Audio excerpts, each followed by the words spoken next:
어머니, 제 방식대로 하겠다 했잖아요. 샹들리에가 반짝이는 돌잔치장에서 며느리가 시어머니를 내쫓는 그 순간 누가 알았을까요? 이것이 완벽한 복수의 시작이 될 줄을. 여러분, 제가 이런 선택을 하게 된 이유가 궁금하시죠? 그런데 이야기 시작하기 전에 혹시 구독과 좋아요 눌러주셨나요? 여러분의 작은 관심 하나하나가 제게는 정말 큰 힘이 되거든요. 2024년 가을, 서울 강남의 한 럭셔리 호텔 연회장이었습니다. 천장에서 내려다보는 화려한 샹들리에 아래로 100여 명의 하객들이 웃음꽃을 피우고 있었어요. 돌잔치의 주인공은 귀여운 손주 민준이었고 모든 게 완벽해 보였습니다. 하지만 그 완벽함 속에서 한 사람만이 초라하게 서 있었어요. 박선자 68살. 남편을 일찍 여의고 홀로 아들을 키워낸 강인한 여성이었습니다. 그녀는 손바닥만 한 금반지 상자를 꼭 쥐고 있었어요. 그 안에는 남편이 생전에 손주에게 줄 것이라며 아껴두었던 순금 반지가 들어 있었습니다. 할머니, 제발 좀 비켜주세요. 사진 찍는데 방해돼요. 며느리 지영의 목소리가 차갑게 들렸어요. 선자는 깜짝 놀라 뒤로 물러났습니다. 손에 들고 있던 금반지 상자가 미끄러져 바닥에 떨어졌어요. 딸깍 뚜껑이 열리면서 반지가 하얀 카펫 위로 굴러나왔습니다. 어머니, 뭐예요 이게? 요즘 세상에 누가 이런 촌스러운 금반지를 선물로 줘요? 지영이 코웃음을 쳤어요. 주변 하객들의 시선이 일제히 선자에게 쏠렸습니다. 선자의 얼굴이 붉어졌어요. 이건 민준이 할아버지가 뭐예요? 돌아가신 분 이야기는 여기서 하지 마세요. 분위기 망치니까. 지영의 말이 칼처럼 날카로웠어요. 선자는 서둘러 반지를 주우며 중얼거렸습니다. 미안해요. 내가 실수했네요. 하지만 지영의 공격은 여기서 끝나지 않았어요. 그리고 어머니, 그 옷은 뭐예요? 오늘 컨셉은 모던 클래식이라고 말씀드렸잖아요. 한복은 너무 과하다고 생각해요. 선자가 입고 있던 것은 곱게 술을 놓은 분홍색 치마 저고리였어요. 민준이의 돌잔치를 위해 한 달 전부터 준비한 것이었습니다. 밤마다 바느질을 하며 손주를 생각하는 마음을 한 땀 한 땀 담았던 소중한 옷이었어요. 이건 내가 직접 만든 건데. 네, 알겠어요. 하지만 오늘은 제 방식대로 하겠다고 했잖아요. 손님들 앞이니까 분위기 망치지 말아주세요.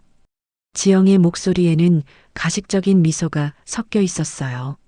하지만 그 미소 뒤에 숨은 차가운 본심이 선자에게는 더욱 아프게 다가왔습니다.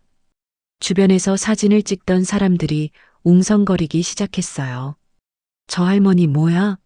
분위기 파악 못해? 요즘 시어머니들은 정말 며느리가 불쌍하네. 저런 시어머니 만나서. 속삭이는 목소리들이 선자의 귓가를 파고들었어요. 가슴이 답답하고 숨이 막혔습니다. 그때 아들 민수가 다가왔어요. 엄마, 잠깐 밖에서 쉬고 와요. 여기는 너무 시끄러우니까. 민수의 목소리는 부드러웠지만 그 안에 담긴 의미를 선자는 알아차렸어요. 나가달라는 뜻이었습니다. 민수야. 엄마, 제발요. 지영이가 스트레스 받잖아요. 아들마저 며느리 편을 드는 모습에 선자의 가슴이 무너져 내렸어요. 평생 아들만 바라보고 살아온 세월이 한순간에 무너지는 기분이었습니다. 선자는 고개를 끄덕이고 연회장을 나왔어요. 복도는 호텔 냉기가 내려앉아 쓸쓸했습니다. 벽에 걸린 거울에 비친 자신의 모습이 초라해 보였어요. 그녀는 벤치에 앉아 구겨진 치마 저고리를 펼쳐보았어요. 한 달 동안 정성껏 놓은 수가 아직도 곱게 빛나고 있었습니다.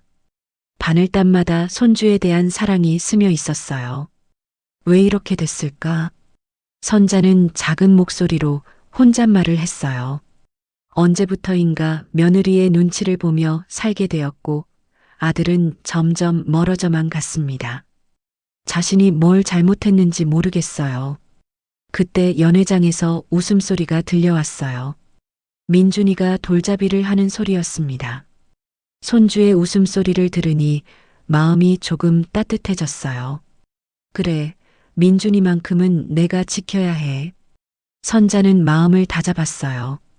며느리가 아무리 자신을 무시해도 손주만큼은 포기할 수 없었습니다. 하지만 그 순간 연회장 문이 열리며 지영이 나왔어요. 손에는 휴대폰을 들고 있었고 누군가와 통화 중이었습니다. 네, 맞아요. 내일 오후에 뵐게요. 서류는 다 준비됐고요. 네, 그 할머니는 모르게 진행해야 해요. 절대 눈치채면 안 돼요. 선자는 몸을 숨기며 지영의 통화를 들었어요. 뭔가 이상했습니다. 부동산 가격이 얼마나 올랐는지 확인해 봤거든요. 지금이 적기예요. 네, 명의만 제대로 옮기면 되니까 걱정 마세요. 부동산?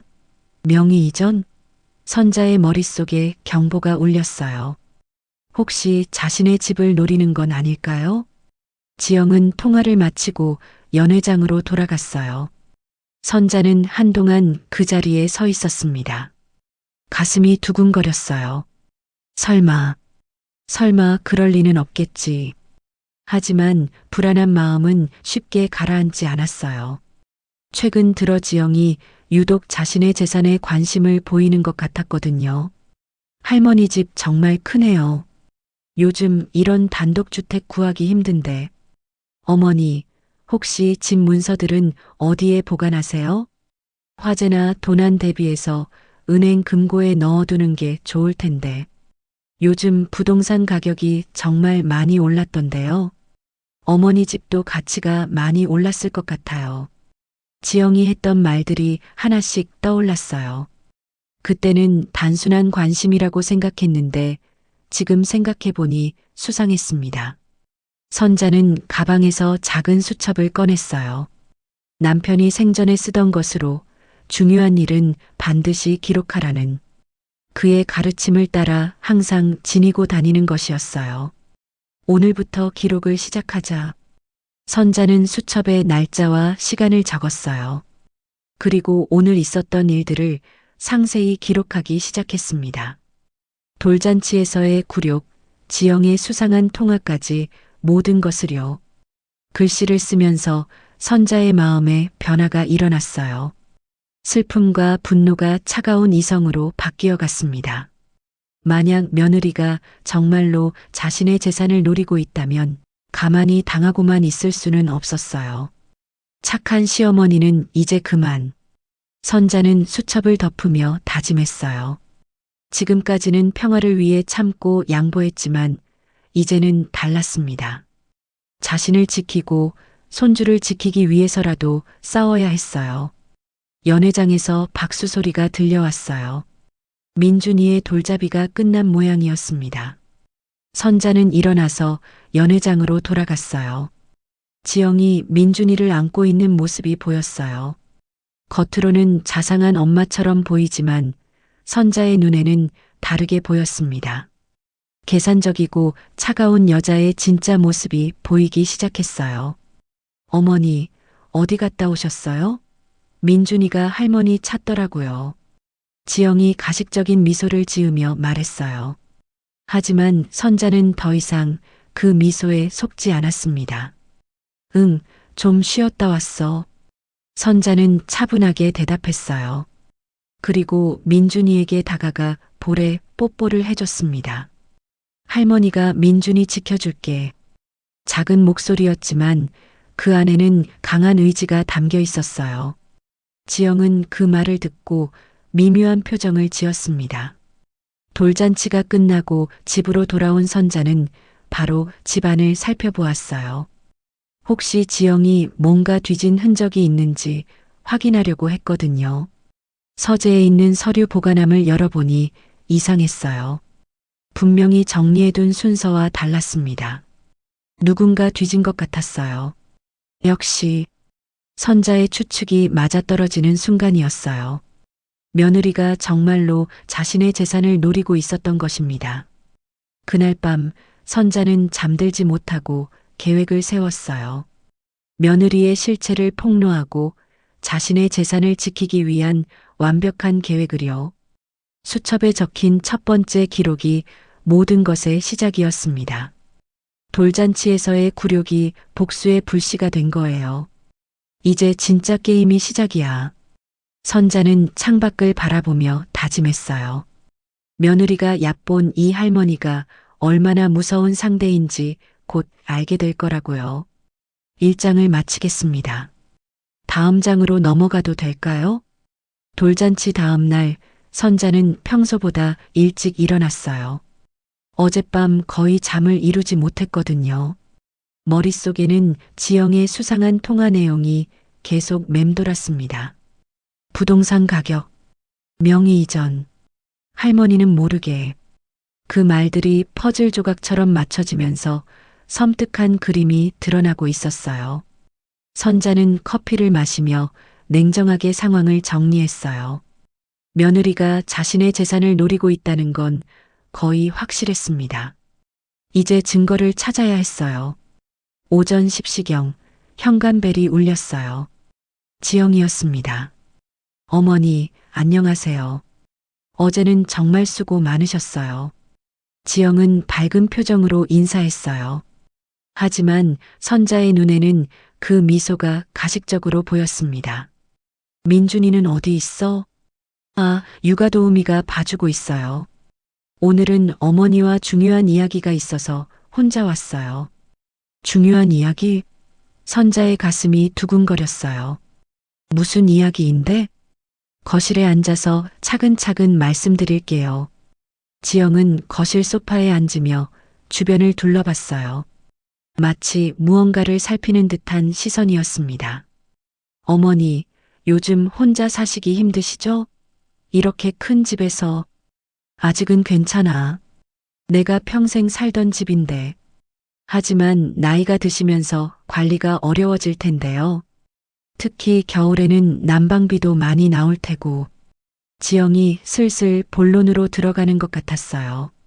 선자는 긴장하며 들었습니다. 그래서 말인데요, 어머니. 혹시 집을 좀 더 작은 곳으로 옮기는 건 어떠세요? 아파트 같은 곳으로요. 아파트?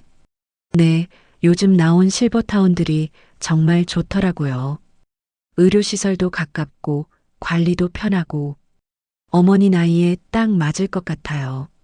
선자는 속으로 씁쓸하게 웃었어요. 역시 집을 노리고 있었구나.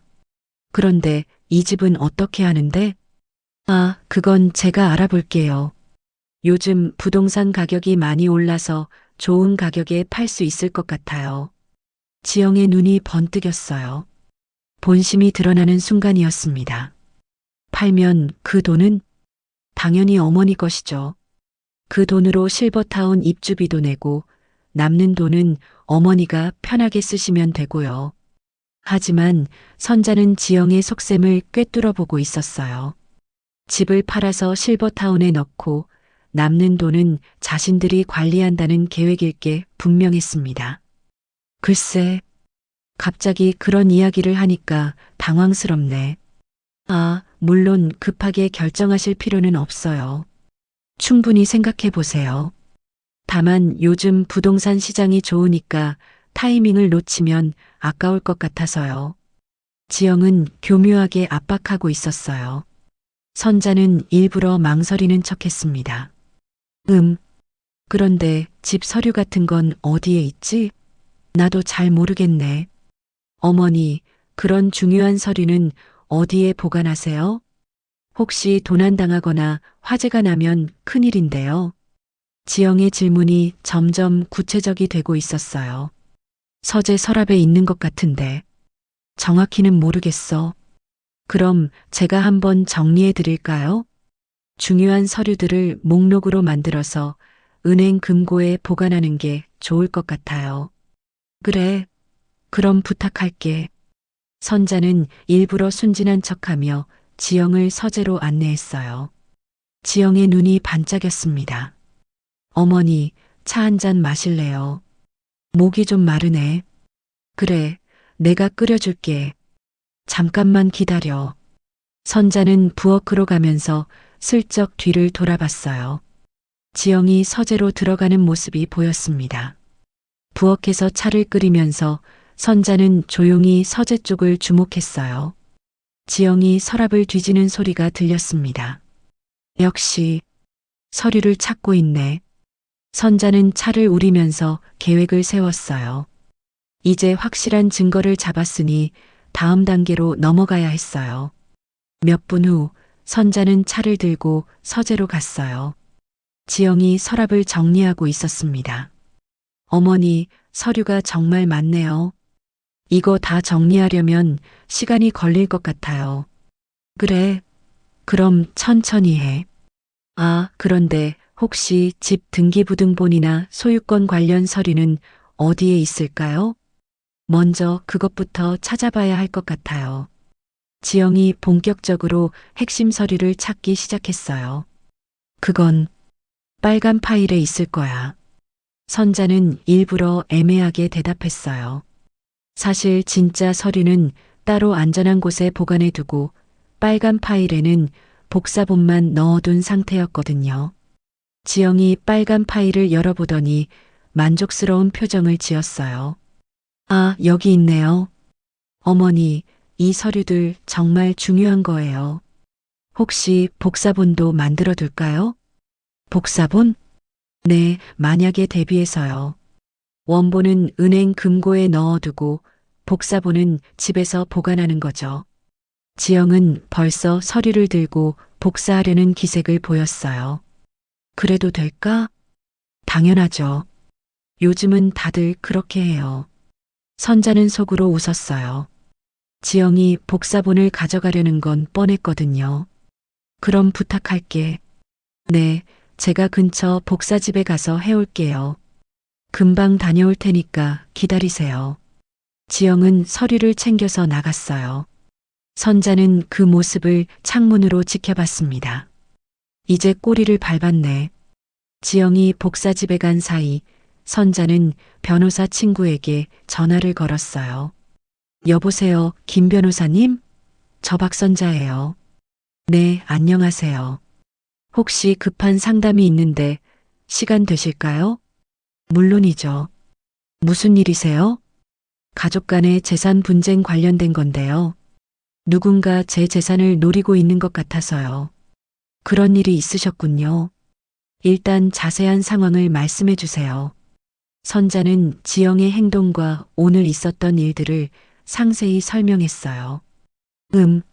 상당히 계획적으로 접근하고 있는 것 같네요. 일단 증거를 더 확보해야 합니다. 통화 녹음이나 문서화할 수 있는 건 모두 기록해 두세요. 네, 알겠습니다. 그리고 진짜 서류는 절대 노출되지 않도록 주의하세요. 혹시 가짜 서류를 만들어서 상대방을 유인하는 방법도 있습니다. 가짜 서류요? 네, 미끼용으로 말이죠. 상대방이 그걸 가지고 뭔가 시도하면 확실한 증거가 되거든요. 선자의 눈이 번뜩였어요. 그거 좋은 생각이네요. 다만 법적으로 문제가 되지 않도록 신중하게 해야 합니다. 다음에 만나서 자세히 상의하죠.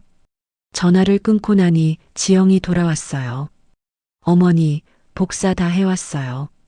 원본은 제가 은행에 맡겨둘게요. 고마워. 그리고 어머니, 부동산 시장 조사도 제가 해볼게요. 이 집이 얼마나 가치가 있는지 알아봐야 하니까요. 지영은 서류 복사본을 가방에 넣으며 말했어요. 눈빛이 탐욕스럽게 번뜩였습니다. 그런데 어머니, 혹시 도장은 어디에 보관하세요? 도장? 네, 나중에 서류 작업할 때 필요할 텐데요. 지영의 질문이 점점 노골적이 되고 있었어요. 도장은 침실 화장대에 있어. 아, 그래요? 그것도 안전한 곳에 보관하시는 게 좋을 텐데요. 선자는 속으로 계획을 세우고 있었어요. 이제 진짜 게임을 시작할 때였습니다. 지영아, 고마워.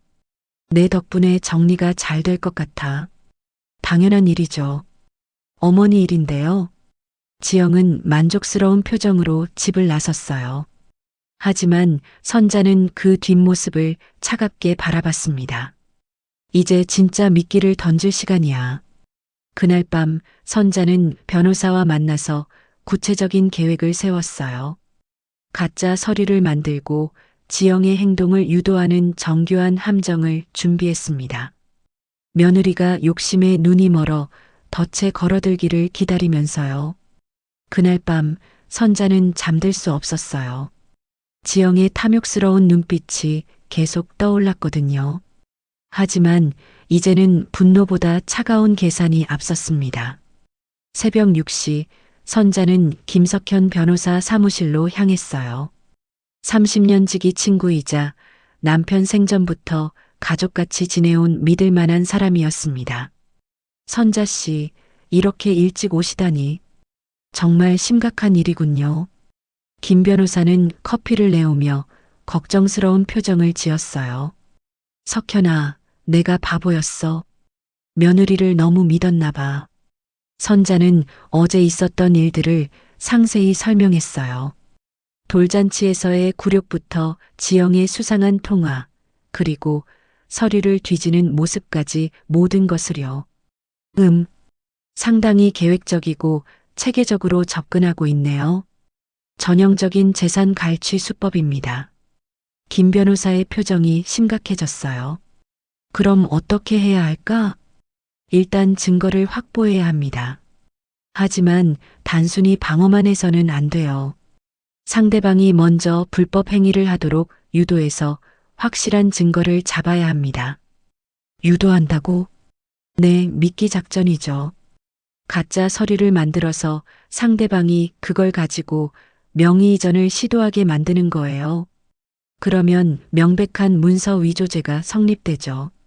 선자의 눈이 번뜩였어요. 구체적으로 어떻게 하는 건데? 먼저 진짜 등기부등본과 거의 비슷하지만 중요한 부분에 차이가 있는 가짜 서류를 만들어요. 그리고 며느리가 그걸 가지고 부동산 거래를 시도하게 만드는 거죠.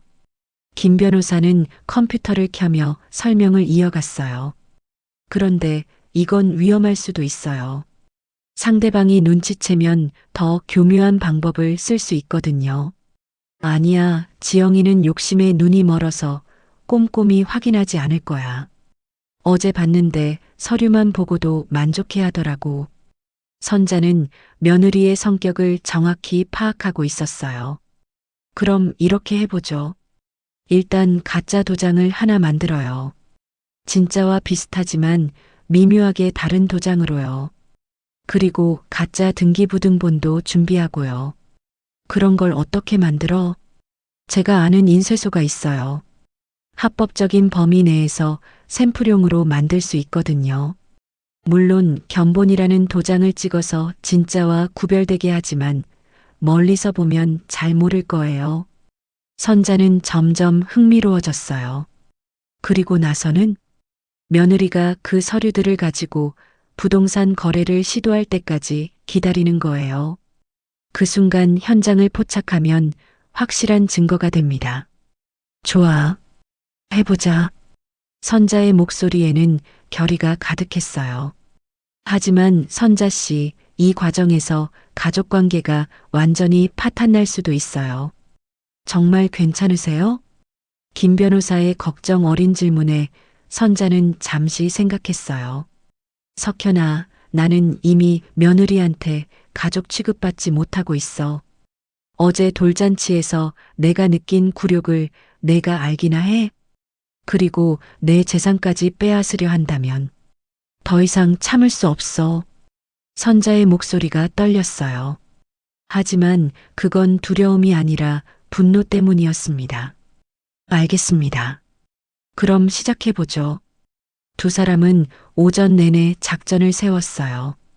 가짜 서류를 만들고 지영의 행동을 유도할 시나리오를 짰습니다. 오후 2시 선자는 집으로 돌아와서 지영에게 전화를 걸었어요. 지영아, 나야. 아, 어머니. 무슨 일이세요? 어제 이야기한 집 정리건 말인데 좀 더 빨리 진행했으면 좋겠어. 전화 너머로 지영의 흥분된 목소리가 들렸어요. 정말요? 마음을 정하셨어요? 응, 혼자 있으니까 외롭기도 하고 내 말이 맞는 것 같아. 실버타운으로 옮기는 게 나을 것 같아. 어머니, 정말 잘 생각하셨어요. 제가 바로 알아볼게요. 그런데 서류 정리는 어떻게 돼가? 아, 그것도 거의 다 됐어요. 내일 은행에서 금고 계약하고 원본들 넣어둘 예정이에요. 선자는 속으로 미소를 지었어요. 지영이 완전히 속고 있었거든요. 그래, 수고해줘서 고마워. 그런데 하나 부탁이 있는데. 네, 말씀하세요. 부동산 가격 조사할 때 정확한 시세를 알아야 하니까 혹시 등기부등본을 떼어서 확인해 볼 수 있을까? 온라인으로도 되나? 물론이죠. 제가 바로 해볼게요. 어머니 주민번호만 알려주시면 돼요. 지영이 완전히 물고기가 미끼를 문 상태였어요. 고마워. 그럼 내일 오후에 와서 결과 좀 알려줘. 네, 어머니. 기대하세요. 전화를 끊고 나서 선자는 김 변호사에게 연락했어요. 석현아, 물고기가 미끼를 물었어. 내일부터 본격적으로 시작해야겠어. 알겠습니다. 준비는 다 됐으니까 걱정하지 마세요.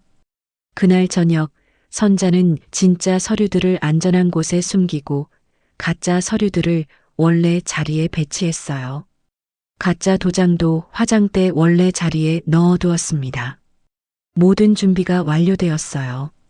이제 지영이 함정에 빠져들기를 기다리면 되는 거였습니다. 다음 날 아침 선자는 평소와 다름없이 행동했어요. 하지만 속으로는 긴장하고 있었습니다. 오후 3시경 지영이 왔어요.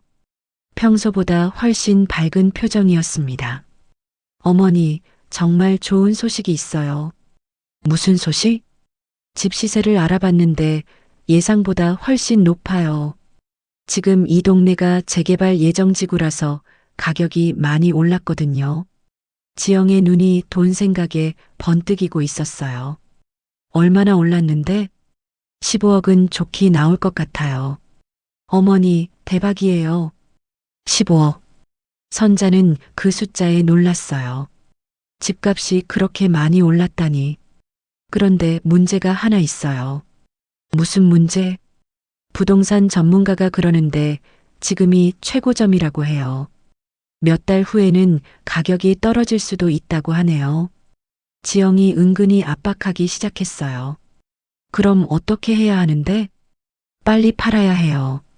늦어도 다음 주 안에는 매물로 내놓아야 할 것 같아요. 다음 주? 너무 급하잖아요. 그런데 그렇게 급하게 할 수 있나? 제가 아는 부동산 업체가 있어요.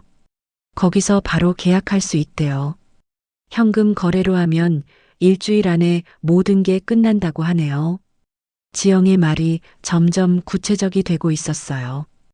이미 다 계획해 놓은 것 같았습니다. 하지만 너무 급한 것 같은데. 어머니, 기회는 놓치면 안 돼요. 15억이에요, 15억. 실버타운 들어가고도 10억은 남을 거예요. 지영이 흥분하며 말했어요. 그 모습에서 탐욕이 고스란히 드러났습니다. 그럼 어떻게 진행하는 거야? 일단 명의 이전 준비부터 해야 해요. 서류 작업이 복잡하거든요. 명의 이전? 네, 어머니가 직접 하시기 힘드니까 제가 대신 처리해 드릴게요. 위임장만 써주시면 돼요. 드디어 지영의 진짜 속셈이 드러났어요. 위임장을 받아서 자신이 모든 걸 처리하겠다는 것이었습니다. 위임장? 네, 복잡한 서류 작업을 제가 대신 해드리는 거예요. 어머니는 편하게 앉아서 결과만 받으시면 되고요. 선자는 속으로 냉소를 짓고 있었어요. 정말 뻔뻔한 여자였습니다. 그런데 위임장을 써주면 안전할까? 당연하죠. 저는 어머니 며느리인데요. 가족인데 무슨 걱정이에요?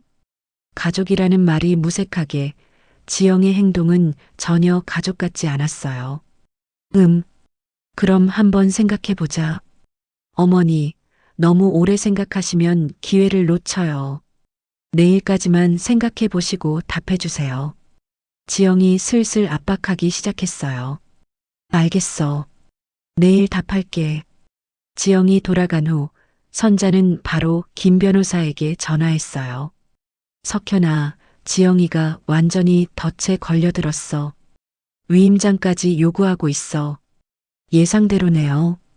이제 마지막 단계만 남았습니다. 어떻게 하면 돼? 내일 위임장을 써주되 우리가 준비한 가짜 도장을 사용하게 하세요. 그리고 제가 몰래 녹음할 수 있도록 준비해 둘게요. 녹음? 네, 지영 씨가 사기 의도를 드러내는 말을 녹음해야 해요. 그래야 나중에 법정에서 증거로 쓸 수 있거든요. 선자는 점점 흥분되었어요. 드디어 지영의 정체를 폭로할 수 있는 기회가 온 것이었습니다. 좋아. 내일 완전히 끝내자. 그날 밤 선자는 오랜만에 깊게 잠들었어요. 내일이면 모든 게 끝날 거라는 안도감 때문이었습니다. 며느리의 탐욕이 스스로를 파멸로 이끌어가고 있었고 선자는 그 모든 과정을 지켜보며 완벽한 복수를 준비하고 있었어요. 다음 날 아침 선자는 평소보다 일찍 일어나 꼼꼼히 준비했어요. 오늘은 지영의 정체를 완전히 폭로하는 날이었거든요. 김 변호사가 미리 와서 집 안 곳곳에 녹음 장치를 설치했어요. 거실, 서재, 심지어 현관까지 완벽하게 준비했습니다. 선자 씨, 긴장하지 마세요. 평소처럼 자연스럽게 행동하시면 돼요. 알겠어. 그런데 정말 이렇게 하는 게 맞을까? 마지막 순간에 선자는 약간의 망설임을 느꼈어요. 선자 씨, 지영 씨가 하려는 건 명백한 사기예요. 어른을 속여서 재산을 가로채려는 거거든요. 이런 일을 막지 않으면 다른 피해자가 생길 수도 있어요. 김 변호사의 말에 선자는 다시 마음을 굳혔어요. 오후 2시 지영이 도착했어요. 평소와 달리 정장까지 차려입고 온 모습이 심상치 않았습니다. 어머니, 안녕하세요. 오늘 날씨 정말 좋네요. 지영은 밝게 웃으며 인사했지만 눈빛에는 욕심이 번뜩이고 있었어요. 지영아. 왜 이렇게 차려입고 왔어? 오늘 부동산 업체 사람들과 만날 예정이어서요. 어머니 결정은 어떻게 하셨어요? 지영이 바로 본론으로 들어갔어요. 밤새 생각해 봤는데 선자는 일부러 망설이는 척했어요. 어머니, 망설이시면 안 돼요. 정말 좋은 기회거든요. 이런 기회는 다시 오지 않을 수도 있어요. 지영이 조급해하며 압박했어요. 그래, 알겠어. 해보자. 정말요? 어머니, 정말 잘 결정하셨어요. 지영의 얼굴이 환해졌어요. 마치 복권에 당첨된 사람처럼 기뻐했습니다. 그럼 바로 서류 작업을 시작해야겠네요. 위임장부터 써주세요. 지영이 가방에서 미리 준비해온 서류를 꺼냈어요. 정교하게 만들어진 위임장이었습니다. 이거 언제 준비한 거야? 어제 미리 준비해뒀어요. 어머니가 승낙하시면 바로 진행할 수 있도록요. 지영이 이미 모든 걸 계획해뒀다는 게 드러나는 순간이었어요. 여기에 서명하시고 도장 찍으시면 돼요. 지영이 선자에게 펜을 건넸어요. 그런데 이 위임장으로 뭘 할 수 있는 거야? 부동산 매매 관련 모든 업무를 제가 대신 처리할 수 있어요. 계약서 작성, 등기 이전, 세금 처리까지 모든 걸 제가 해드리는 거예요. 지영의 설명을 들으면서 선자는 소름이 돋았어요. 이 위임장만 있으면 정말로 집을 빼앗길 수 있었던 거였어요. 그럼 내가 직접 할 일은 없는 거네? 네, 어머니는 편하게 계시면 돼요. 모든 절차가 끝나면 결과만 알려드릴게요. 선자는 속으로 분노했어요. 자신을 완전히 바보 취급하고 있었거든요. 그런데 혹시 문제가 생기면 어떻게 해? 무슨 문제요? 걱정하지 마세요. 제가 다 알아서 할 테니까. 지영이 점점 짜증내는 기색을 보였어요. 아니, 그게 아니라 만약에 계약 과정에서 문제가 생기거나 아니면 내가 마음을 바꾸고 싶으면 어떻게 하냐는 거야. 어머니, 한번 시작하면 중간에 그만둘 수 없어요. 계약이라는 게 그런 거잖아요. 지영의 말투가 점점 강압적으로 변했어요. 그래도 내 집인데. 어머니, 지금 이런 식으로 하시면 안 돼요. 저도 이것저것 알아보느라 얼마나 힘들었는데요. 지영이 결국 본색을 드러내기 시작했어요. 그리고 솔직히 말하면 어머니 혼자서는 이런 복잡한 일 못하잖아요. 저 같은 사람이 도와드려야 하는 거예요. 지영아, 어머니 빨리 서명하세요. 부동산 업체 사람들이 기다리고 있어요. 지영이 노골적으로 재촉하기 시작했어요. 선자는 마지못해 펜을 들었어요. 하지만 서명하기 직전에 물었습니다. 그런데 이 돈은 어떻게 관리하는 거야? 당연히 어머니 계좌로 들어오죠. 하지만 워낙 큰 돈이니까 제가 도와드릴게요. 실버타운 비용도 내고 생활비도 관리해드리고요. 결국 돈 관리까지 자신이 하겠다는 뜻이었어요. 그럼 내가 쓰고 싶을 때 쓸 수 있는 거야? 물론이죠. 하지만 어머니 나이에 그런 큰 돈을 혼자 관리하시기는 어려울 거예요. 사기당할 수도 있고요. 지영이 교묘하게 선자를 무능력한 사람으로 만들어가고 있었어요. 사기? 네, 요즘 노인분들 대상으로 하는 사기가 정말 많거든요. 보이스피싱, 투자 사기. 정말 위험해요. 아이러니하게도 지금 가장 큰 사기꾼은 바로 지영 자신이었는데요. 그래서 제가 안전하게 관리해드리는 게 최선이에요. 어머니는 필요할 때마다 말씀만 하시면 돼요. 선자는 더 이상 들을 수 없었어요. 하지만 참고 서명을 했습니다. 도장도 찍어주세요. 지영이 화장대에서 가져온 가짜 도장을 건넸어요. 선자는 그 도장으로 위임장에 도장을 찍었습니다. 됐네요. 어머니, 정말 잘하셨어요. 지영이 위임장을 챙기며 만족스러워했어요. 그럼 이제 어떻게 되는 거야? 제가 바로 부동산 업체에 가서 매물 등록하고 계약 진행할게요. 빠르면 이번 주 안에 계약 완료될 것 같아요. 이번 주 안에? 네, 현금 거래라서 빨라요. 어머니는 집만 정리하시면 돼요. 지영이 벌써 선자를 쫓아낼 준비까지 하고 있었어요. 그런데 실버타운은 언제 들어가는 거야? 그것도 제가 알아볼게요. 좋은 곳으로 예약해 둘 테니까 걱정하지 마세요. 지영은 모든 걸 자신이 결정하겠다는 태도였어요. 지영아, 고마워. 내가 아니었으면 이런 일 어떻게 했을까? 선자가 일부러 고마워하는 척하자 지영이 우쭐해했어요. 당연한 일이죠. 저는 어머니 며느리니까요. 하지만 그 말과 행동은 정반대였어요. 그럼 저는 이제 부동산 업체에 가봐야겠어요. 어머니, 좋은 소식 기다리세요.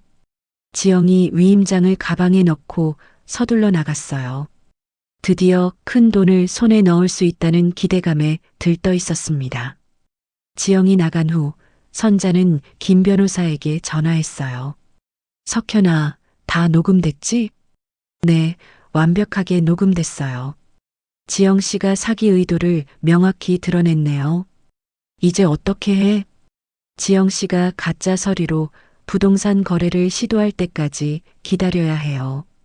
그때 현장에서 잡으면 확실한 증거가 됩니다. 선자는 이제 마지막 단계만 남았다는 걸 알았어요. 지영이 스스로 덫에 걸어들기를 기다리면 되는 거였습니다. 그날 저녁 지영에게서 전화가 왔어요. 어머니, 정말 좋은 소식이에요. 벌써 구매 희망자가 나타났어요. 정말? 네, 현금으로 15억에 사겠다고 해요. 내일 계약할 예정이에요. 지영의 목소리에 흥분이 가득했어요. 내일? 네, 너무 좋은 조건이라서 다른 사람한테 빼앗기면 안 되거든요. 어머니, 정말 잘 됐죠? 선자는 속으로 미소를 지었어요. 지영이 완전히 함정에 빠져 있었거든요. 그래, 고생 많이 했어. 당연한 일이에요. 내일 계약 끝나면 바로 연락드릴게요. 전화를 끊고 나서 선자는 김 변호사에게 연락했어요. 석현아, 내일이 D-데이야. 지영이가 내일 계약한다고 해. 알겠습니다. 내일 부동산 사무소에서 현장을 잡을 준비를 해두겠어요. 드디어 모든 준비가 끝났어요. 내일이면 지영의 정체가 완전히 폭로될 거였습니다. 다음 날 아침, 선자는 새벽 5시에 일어났어요. 오늘은 그동안 준비한 모든 것이 결실을 맺는 날이었거든요. 가슴이 두근거렸지만 동시에 차가운 각오로 마음을 다잡았습니다. 김 변호사와 함께 지영이 언급했던 부동산 사무소 근처에서 대기했어요. 사전에 조사해 본 결과 지영이 거래하려는 곳은 강남의 한 중견 부동산 업체였습니다. 선자 씨, 긴장하지 마세요. 모든 준비는 끝났으니까 이제 기다리기만 하면 돼요.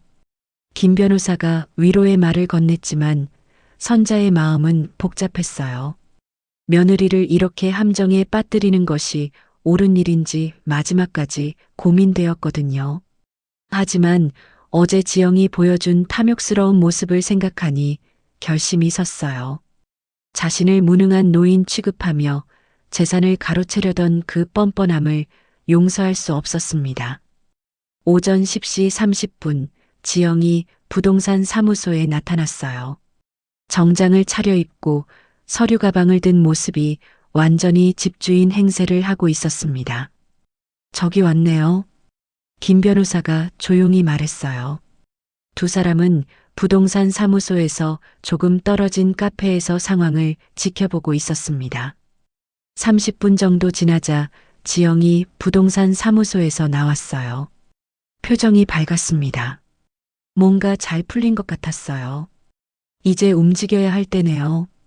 김 변호사와 선자는 부동산 사무소로 향했어요. 들어가자마자 직원이 반갑게 맞아주었습니다. 어서 오세요. 무엇을 도와드릴까요?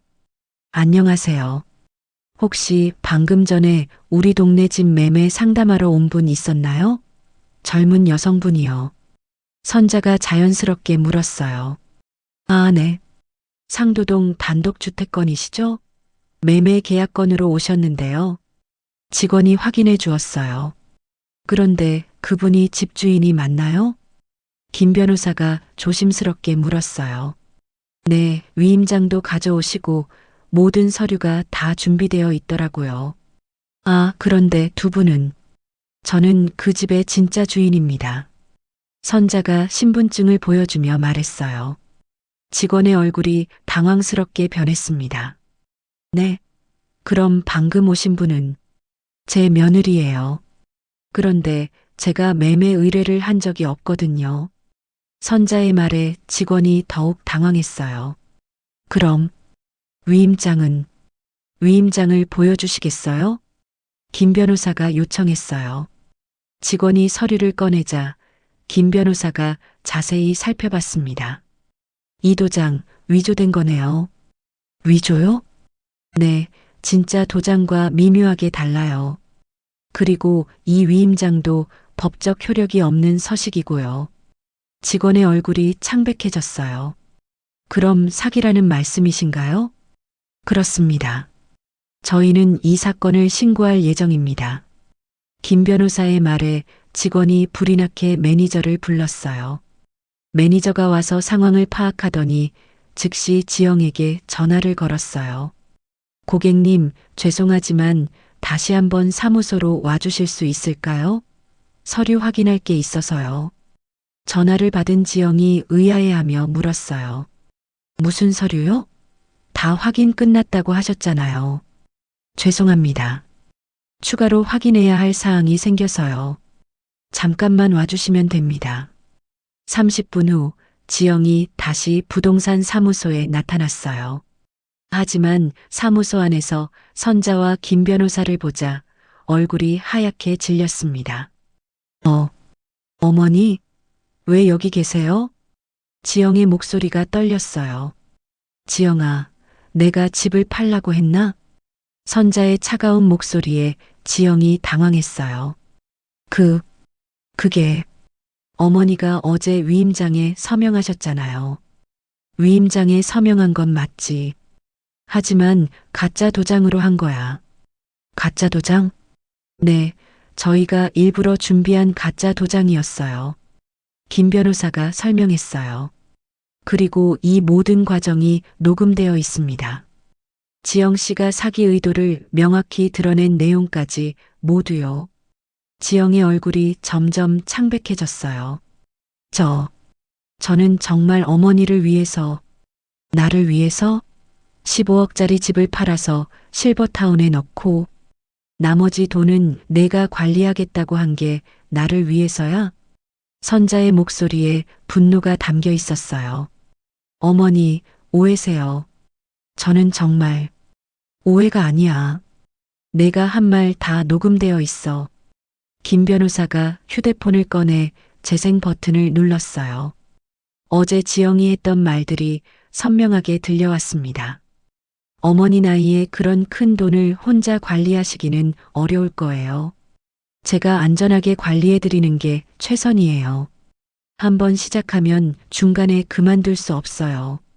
자신의 목소리가 들려오자 지영이 더욱 당황했어요. 이건 이제 변명할 필요 없어. 경찰에 신고할 거야.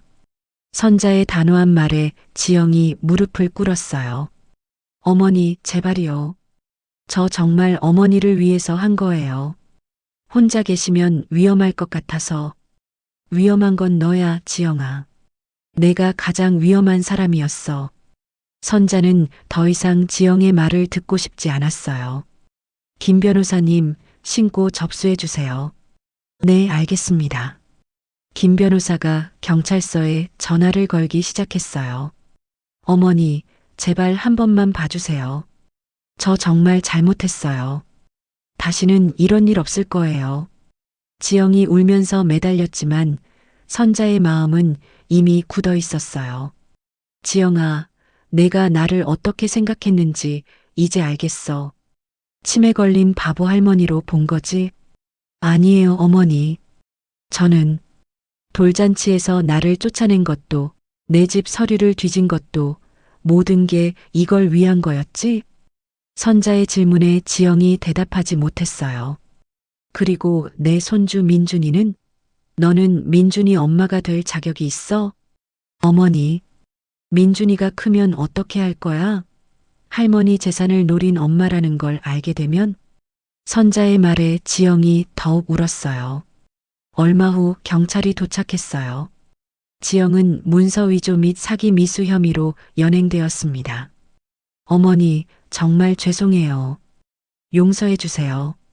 경찰차에 타면서도 지영은 계속 사과했지만 선자는 냉정하게 지켜볼 뿐이었어요. 부동산 사무소를 나서면서 김 변호사가 말했어요. 선자 씨, 정말 수고하셨어요. 이제 모든 게 끝났네요. 고마워, 석현아. 내가 아니었으면 어떻게 됐을지. 당연한 일이죠. 그런데 이제 아들한테는 어떻게 말씀하실 거예요? 선자는 잠시 생각했어요. 아들에게 어떻게 설명해야 할지 막막했습니다. 사실대로 말해야지. 민수도 알아야 해. 그날 저녁 민수에게서 전화가 왔어요. 엄마, 지영이가 경찰서에 있다는데 무슨 일이에요? 민수야, 너희 집으로 갈게. 직접 말해줄게. 선자는 무거운 마음으로 아들 집으로 향했어요. 이제 가족 앞에서 모든 진실을 말해야 할 시간이었습니다. 해시태그 제육장 아들의 배신과 쓰라린. 저녁 8시 선자는 아들 민수의 집 문 앞에 서 있었어요. 현관문 안에서 들려오는 민준이의 웃음소리가 가슴을 아프게 했습니다. 이제 이 평화로운 가정에 폭풍이 몰아칠 텐데요. 문을 열고 나온 민수의 얼굴은 이미 어두워져 있었어요. 엄마, 들어오세요. 거실에는 민수 혼자 있었어요. 민준이는 방에서 놀고 있는 것 같았습니다. 민수야, 앉아라. 엄마가 설명해 줄게. 엄마, 대체 무슨 일이에요? 지영이가 사기죄로 잡혀갔다는데. 민수의 목소리에는 다급함과 분노가 섞여 있었어요. 선자는 처음부터 차근차근 설명했어요.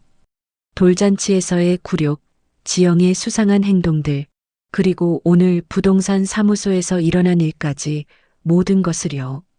하지만 민수의 반응은 예상과 달랐어요. 엄마, 그게 다예요? 그런 걸로 지영이를 신고하신 거예요?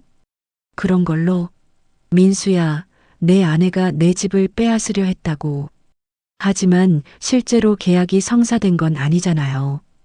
그리고 지영이도 나름 엄마 걱정해서 한 일일 수도 있고요. 민수의 말에 선자는 믿을 수 없었어요.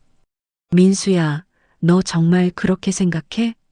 엄마도 이제 나이가 드시니까 혼자 살기 어려우실 텐데. 지영이가 그런 걱정을 한 것 같아요. 지영이 편을 드는구나.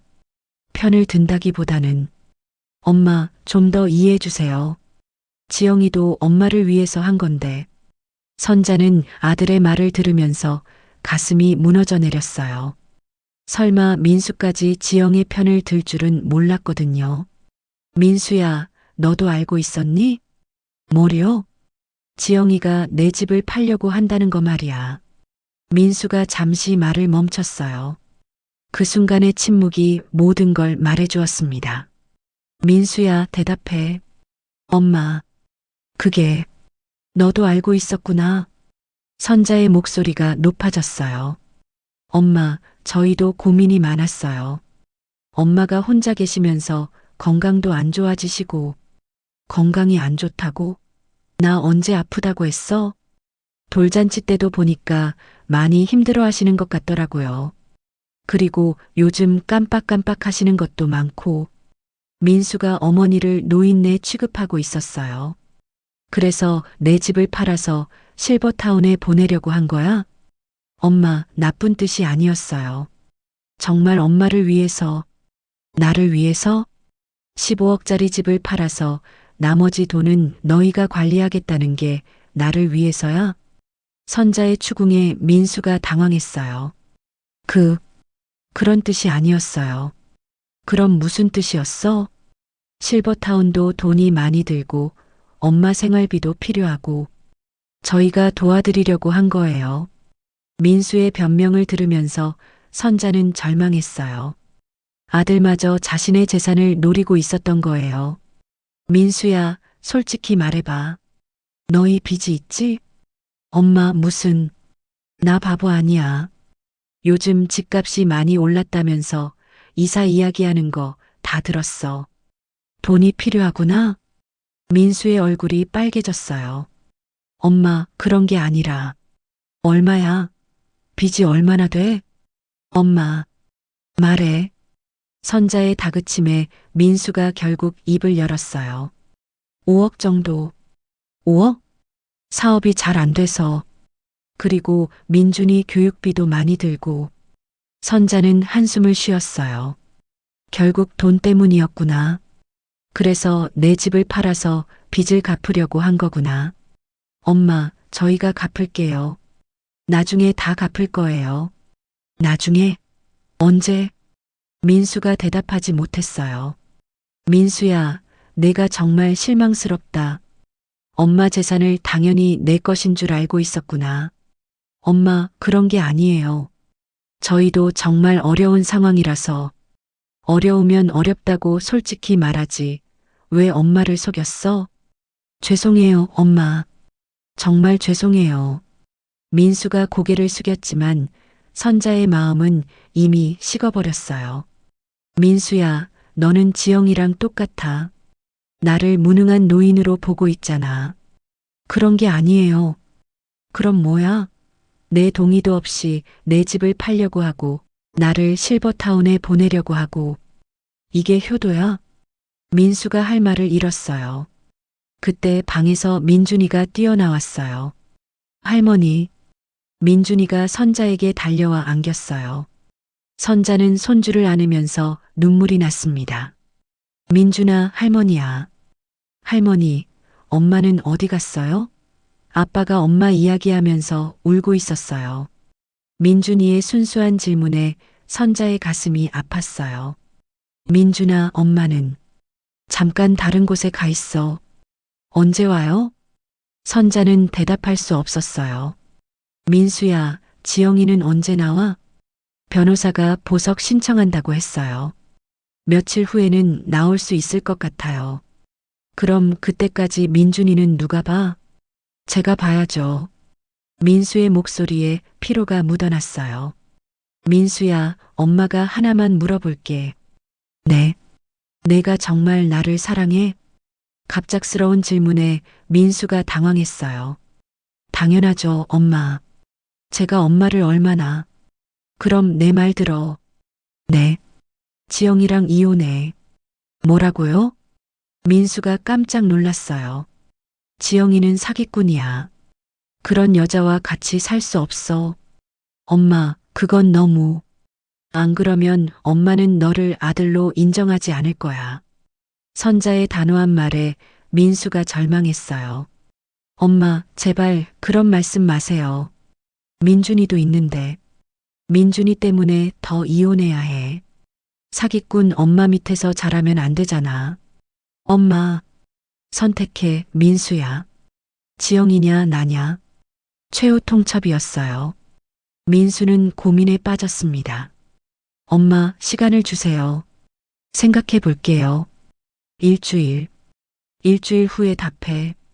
선자는 민준이에게 뽀뽀를 해주고 집을 나섰어요. 집으로 돌아오는 길, 선자의 마음은 무거웠어요. 며느리를 처벌했지만 아들까지 잃을 수도 있었거든요. 하지만 후회는 없었어요. 자신의 존엄성을 지키는 것이 더 중요했으니까요. 일주일 후, 선자는 아들에게서 전화를 받았어요. 엄마, 저 결정했어요. 뭘로 결정했는데? 지영이와 이혼하겠어요. 민수의 말에 선자는 놀랐어요. 정말 이혼을 선택할 줄은 몰랐거든요. 정말? 네. 엄마 말씀이 맞아요. 지영이가 한 짓은 용서할 수 없어요. 민수야. 그리고 엄마께 진심으로 사과드려요. 제가 잘못 생각했어요. 선자의 마음이 조금 누그러졌어요. 민준이는 어떻게 하려고? 제가 키울게요. 엄마도 도와주세요. 그래, 당연히 도와줄게. 한편 지영의 재판이 시작되었어요. 지영은 보석으로 나온 상태였지만 사기 미수 및 문서 위조 혐의는 피할 수 없었습니다. 재판날 선자는 증인으로 출석했어요. 법정에서 지영과 마주한 순간 복잡한 감정이 들었습니다. 증인께서는 피고인 박지영과 어떤 관계입니까? 며느리입니다. 검사의 질문에 선자가 답했어요. 피고인이 증인의 재산을 가로채려 했던 경위를 설명해 주세요. 선자는 차근차근 설명했어요. 돌잔치에서의 굴욕부터 시작해서 지영의 계획적인 행동들, 그리고 위조 서류로 집을 팔려 했던 일까지 모든 것을요. 증인께서는 피고인의 행동을 어떻게 생각하십니까? 처음에는 정말 저를 위해서 하는 줄 알았어요. 하지만 녹음을 들어보니 완전히 계획적인 사기였더라고요. 피고인이 증인을 어떻게 대했는지 말씀해 주세요. 저를 치매 환자 취급했어요. 무능한 노인이라고 생각하고 마음대로 조종하려 했죠. 선자의 증언에 법정이 숙연해졌어요. 이어서 지영의 변호사가 반대 신문을 시작했어요.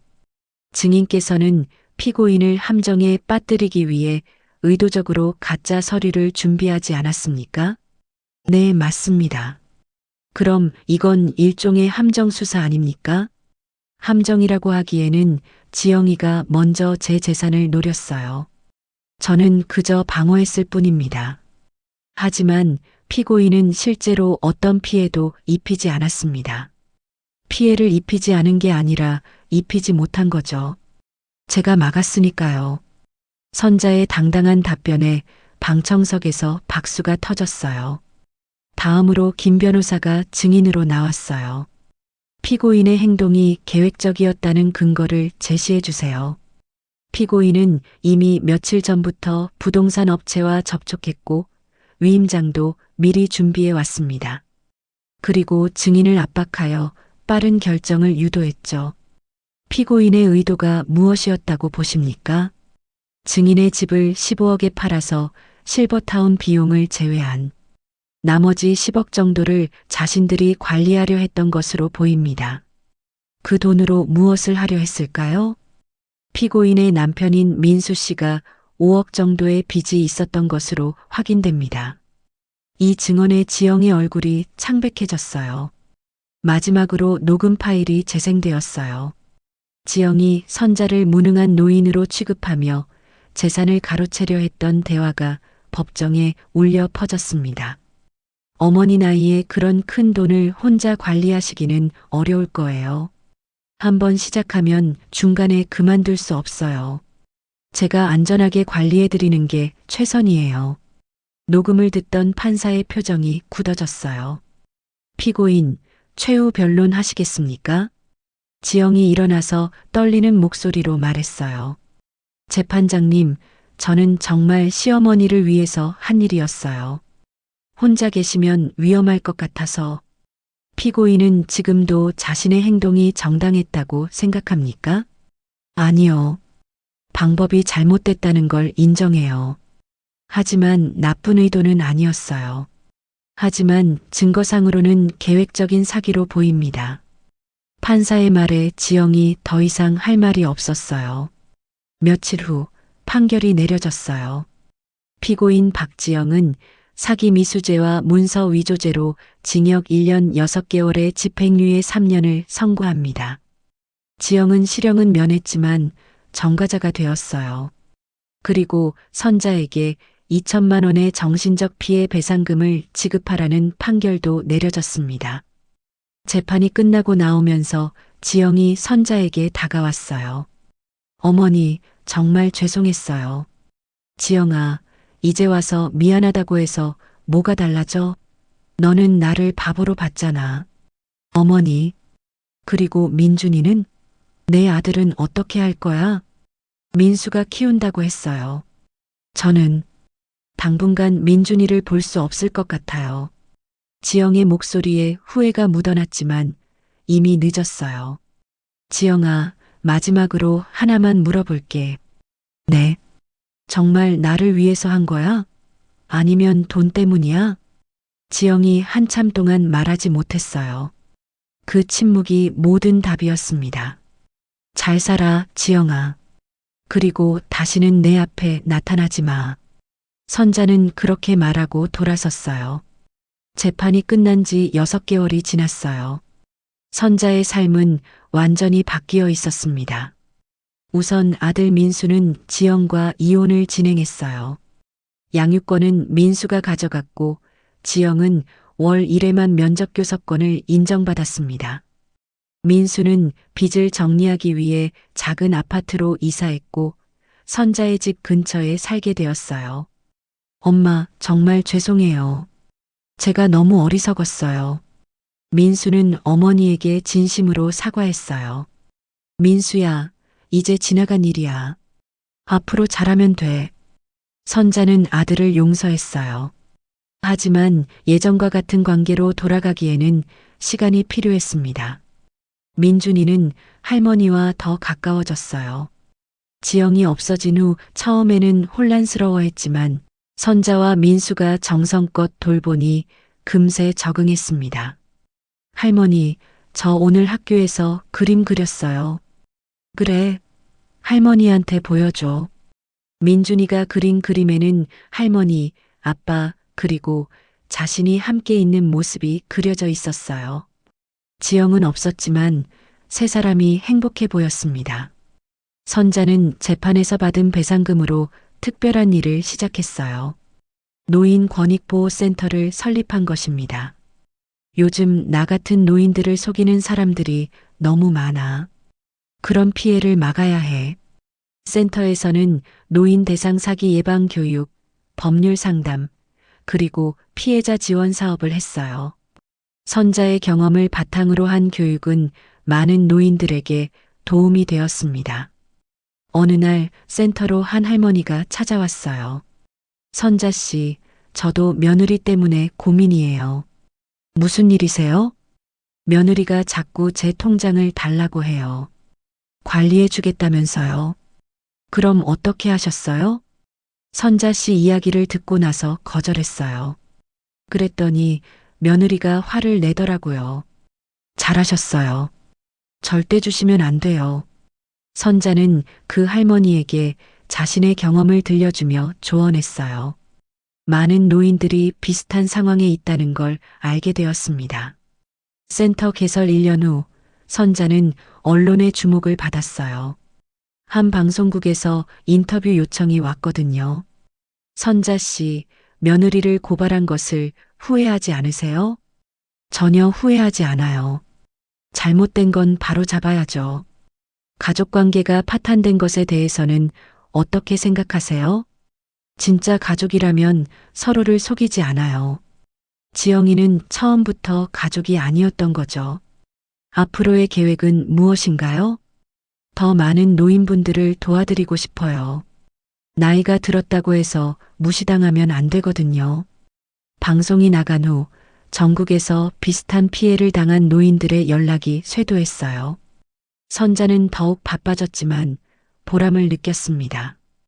2년 후 선자의 센터는 전국에 10개 지부를 두는 큰 단체로 성장했어요. 정부에서도 선자의 활동을 인정해서 올해의 노인복지 대상을 수여했습니다.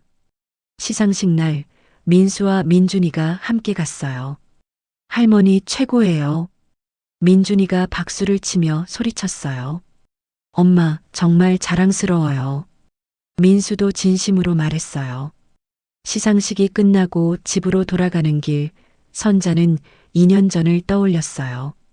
돌잔치에서 굴욕을 당했던 그날, 만약 그냥 참고 넘어갔다면 어떻게 되었을까요? 아마 지영은 계속해서 선자를 이용했을 것이고 결국 모든 재산을 빼앗겼을지도 모르는 일이었어요. 그리고 다른 노인들도 계속 피해를 당했을 것입니다. 할머니, 뭐 생각해요? 민준이가 물었어요. 아무것도 안 생각해. 그냥 우리 민준이가 예뻐서 그래. 선자는 손주를 안으며 웃었어요. 집에 도착해서 저녁을 먹으면서 민수가 말했어요. 엄마, 지영이가 면접 교섭 포기한다고 했어요. 정말? 네, 민준이한테도 미안하다면서. 새로 시작하고 싶다고 하더라고요. 그래, 그것도 좋겠다. 선자는 더 이상 지영에게 분노하지 않았어요. 오히려 고마웠습니다. 지영 때문에 자신의 진짜 모습을 발견할 수 있었거든요. 그날 밤 선자는 일기를 썼어요. 오늘로 센터 설립 2주년이 되었다. 처음에는 복수하는 마음으로 시작했지만 이제는 진짜 의미를 찾은 것 같다. 나이가 들었다고 해서 무시당할 이유는 없다. 우리도 존중받을 권리가 있다. 앞으로도 더 많은 할머니, 할아버지들을 도와야겠다. 창밖으로 달이 밝게 빛나고 있었어요. 선자는 평온한 마음으로 잠자리에 들었습니다. 며느리의 배신으로 시작된 이야기는 많은 사람들에게 희망을 주는 이야기로 끝났어요. 때로는 가장 큰 상처가 가장 큰 성장의 기회가 되기도 하는 거죠. 돌잔치에서 쫓겨난 시어머니는 이제 수많은 노인들의 든든한 보호자가 되어 있었습니다. 그리고 진정한 가족의 의미를 깨달은 아들, 할머니의 사랑을 듬뿍 받고 자라는 손주와 함께 행복한 노년을 보내고 있었어요. 여러분, 혹시 비슷한 경험이 있으시거나 용기가 필요한 순간이 있으시다면 주저하지 말고 댓글로 이야기해 주세요. 우리 서로 응원해 주어요. 그리고 구독과 좋아요도 잊지 않으셨죠? 여러분의 작은 관심이 저처럼 용기가 필요한 누군가에게 큰 힘이 될 수 있어요. 혹시 비슷한 상황에 계신 분들이라면 우리 함께 용기를 내어 보아요. 인생은 정말 짧아요. 남을 위해서만 살기에는 말이에요. 진짜 중요한 건 내가 행복한지, 내가 원하는 삶을 살고 있는지예요. 지금 이 순간이 여러분 인생의 새로운 시작점이 될 수 있어요. 오늘도 제 이야기를 끝까지 들어주셔서 고마워요. 여러분 모두 행복하세요. 그럼 다음 이야기에서 또 만나요. 안녕히 계세요.